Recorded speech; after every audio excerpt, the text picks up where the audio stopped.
Well, yes, I'm outside the Lycée Colbert in the 10th arrondissement in Paris, as you mentioned. Now, this morning, at around 7 o'clock in the morning, a group of students tried to block all 4 of the entrances of the building with bins, but they were unable to do this because the police were actually waiting for them. They carried out the same action a week ago. So this week, the police were prepared, and they were not able to block the school at all. In fact, the students have now gone inside, and classes are taking place here. Now, the reason that this group of students tried to block the entrances to the school is simply to support teachers.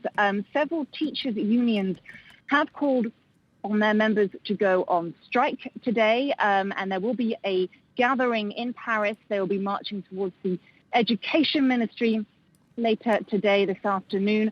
They basically are saying that the government, the Education Ministry in particular, has not given them enough support or resources in order to put in place the measures that they should be putting in place in order to prevent the spread of the virus within education institutions.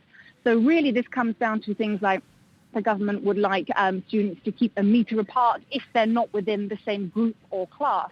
Now, many schools say this is just simply impossible because they don't have enough staff members and cleaning staff in order to make this happen, because they need more resources in order to put in place this very ambitious protocol. It's being called the sanitary protocol. The other thing that many teachers' unions would like is for class sizes to be halved, so that some students go in the morning and the others go in the afternoon. But of course, that requires more resources and more staff members, more teaching staff members, and it also requires more cleaning staff. The government, on the other hand, is saying that it's very keen for schools to stay open. That is because Jean-Michel Blanquer, the education minister, he says quite clearly that during the first lockdown, there was a catastrophic impact on some students who missed out on their education, particularly those from well-off backgrounds. The teachers, of course, are saying that's all very well, that's all good and well, but we can't teach in these conditions because it's simply not safe for us and for the students. Claire, thank you for that. Claire Paccalin there reporting for us.